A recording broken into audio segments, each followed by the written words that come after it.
Hey there, welcome to another episode of Ditch the Box. Today I'm going to be showing you around this here. It's called the Logi Dock Flex.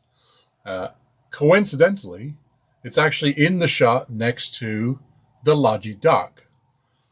This is the Logi Dock Flex. That's the Logi Dock. They're not the same device. This isn't a replacement for that device. Two different use cases, but similar functionality.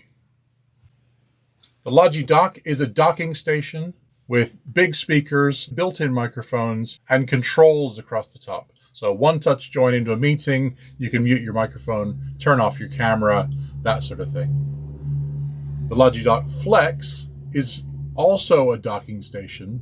There's no speakers, no microphone, but of course you got this big touch screen. So right now I'm in the Logi settings. I'm just going to show you around the characteristics of the device. I've got it plugged in. It's all connected to my network. I'll give you a little tour of the settings in a second. Well, you can see it's got a nice big touch screen, and that is for the user interface, which I'll show you in a little bit. Familiar CollabOS settings screen. You got sync connectivity, updates. You can see there's an update waiting.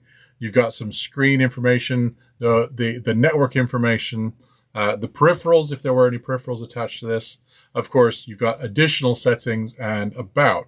Right around the front, you can see I've got 3 USB ports, 2 USB-C and 1 USB-A. These are user-facing ports. This isn't the docking station, that's around the back. These are ports that while you're kind of at that desk, you can use these to plug in whatever you want. So if you brought your own headphones, for instance, you don't have to unscrew the back or anything like that to get at these user-facing ports. Now, if I rotate it around, you can see this is the docking station bit. There's a couple of things you'll see. You've got the connectivity. So right now you've got power. This is the power lead, this gray lead here.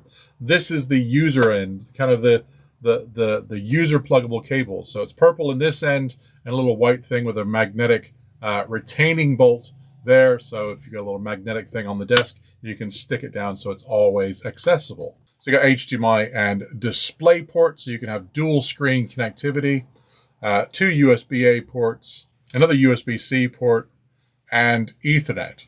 Around here, you've got the kind of cable management or cable retention, call them teeth. What you can do is actually run the cables through these little kind of things here, and then there's a handy tool inside where you can actually torque those things down so that they stay in place. When you've actually connected all your devices, there's a nice cover. You just clip it on and screw it down so the user can't actually steal any of the cables that are plugged in.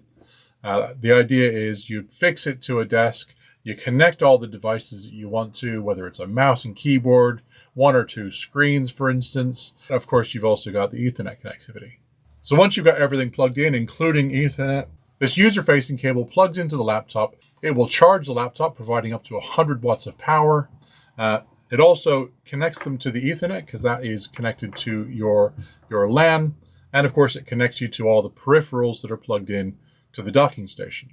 The idea being behind any docking station is to kind of tidy up that desk. Hide all the cables so that everything is neat and tidy. Give the user 1 cable to actually plug into that laptop so the user doesn't have to hunt around on the floor to try and find power. They don't have to try and find network or connect to the Wi-Fi. And of course, they don't have to plug in screen connections, HDMI, or so forth and so on. So that's kind of the business end. This is the user-facing end. So let's just go through some of the settings. So you can see I'm connected to a sync org already. We're just going to go into settings. So once you're in settings, you can go ahead and change service provider. I'm just going to go and tap on the button. And you can see I've got 3 different modes I can choose. I've got a Logitech mode. That is for the Logitech Desk Booking application that lives inside of the sync management portal. You've, of course, got Microsoft Teams and Zoom Workplace. As I'm already in Zoom Workplace, I'm just going to show you what that looks like. So I'm just going to exit out of that, and then I'm going to go back to settings, and then I'm going to close settings. And then it's going to go ahead and request the Zoom information. It's going to connect, and there you go. This is what it looks like when you're in Zoom Workspace mode. I've got Logi SE desk number 3. I've got a QR code for booking. Of course, I can reserve as myself. I'll give you a run through of the Zoom mode another time. Just wanted to show you a quick look at what the actual interface looks like. So I'm going to go back into settings, going to go back into system, change service provider, and I'm going to go into Logi mode. The reason I'm going into Logi instead of Teams first is if I go into Teams, I got to do a factory reset to change to another mode. So I'm just going to press OK, change and reboot. It's going to reboot. All right, there you go. It's booting up into the Logi splash screen. There you go. Now I'm in Logi Desk Booking mode. For this, I have to use either the QR code and the Tune application living on my mobile phone, or the Tune application living on my desktop to actually book this desk. Again, I'll give you a tour of this another time. I just want to show you what the screen looked like. Right, now let's change service provider again. Go into Teams mode, change and reboot. All right, there you go. That is the sign-in display. So I am just going to sign in on another device. Give me a second. All right, there you go. It is signing in. Just a moment, and drum roll, and we're in. Right, so this is the Teams interface. You'll note it looks exactly like the Teams panel interface. Well, actually, it is the Teams panel interface. It's a slightly modified version of the Teams panel interface.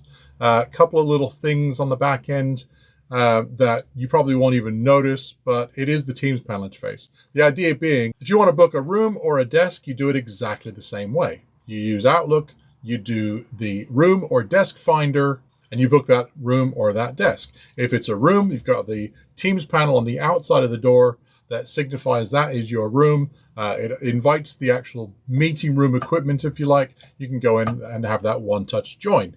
When you book a desk, it is exactly the same thing. You've got that calendar there.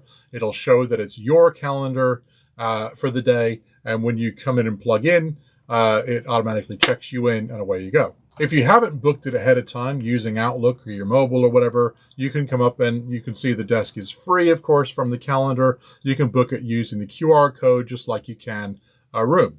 If you want to as well, you could just do an ad hoc anonymous booking. I would encourage you to use the QR code because that books it as you.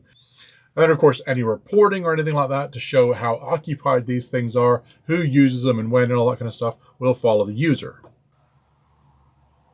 So why did Logitech make the Logi Dock Flex? Well, simple. Everyone needs a docking station. There's tons of docking stations out there in the market. There's docking stations from pretty much every PC OEM out there. There's docking stations and KVMs built into monitors and displays these days. And of course, there's those generic docking stations that you can buy from the online web stores and things. Every organization I've been to in the last kind of 10 years has had some form of port replicator or docking station. And any organization that doesn't have a port replicator or docking station on the desk means that users that do find themselves at a desk might need to scramble around on the floor to try and find somewhere to plug in their laptop to charge it. They might need Ethernet connectivity. They might need to connect to the displays. If there's a webcam on the station, of course, they've got to find a willing USB port. This one cable, plug it in and forget it mentality is exactly what you need from a docking station. Well, it's all well and good just having a docking station and somewhere to plug all your assets into. But as I mentioned, this has got Ethernet connectivity. That Ethernet connection is not just for providing a way for this to sign into the platform. It also provides Ethernet to the laptop, as I mentioned, via this USB-C cable. But it also means that this docking station and any Logi peripherals that are plugged into it are manageable. It means this is an enterprise-ready docking station that is ready for you to actually manage it. Not just manage the asset itself, but you can also manage all of the Logi peripherals that are plugged in. I'd wager to say that a lot of you are probably already using Logitech keyboards and mice. They've been around for about 40 years, so there's a good chance you've got them. You might also be using Logitech webcam. I've got a Brio up here that I'm using as my daily driver, and I've got a few others besides. You might also be using Logitech headsets. I've got the Zone Vibe here that I use when I'm at my desk. I've got the Zone True Wireless when I'm out remotely. As I said, any Logitech peripheral, keyboard, mouse, webcam, headset, you plug into this, the Logi Dock Flex becomes enterprise manageable from the Sync cloud platform. If you want to manage all your estate from the beach, you can absolutely do that. You can manage, of course, things like settings on the devices. You can upgrade the firmware, but you also get an asset register of everything that is plugged in and associated with this desk.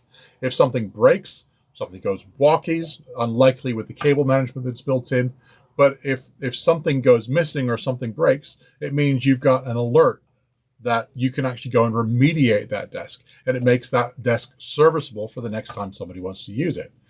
So that's why Logitech did it. Everyone needs a docking station, and if you're going to have a docking station, you should have one that is enterprise manageable. You should have one that has cable management so that users don't steal the assets that you've plugged into it. You might as well have a docking station that means you can actually manage the peripherals that are plugged into it. And of course, if you're going to have a docking station and you put it on a hot desk, you might as well have a docking station that is bookable using the service of your choice. And that's it for this one, the first in a series of videos I'm going to do on the Logi Dock Flex. Stay tuned for videos on how to create the resource account for your team's hot desk. I'll show you how to create, use, and manage your Zoom workspace. And of course, I'll give you a good run through of everything Logi Desk Booking.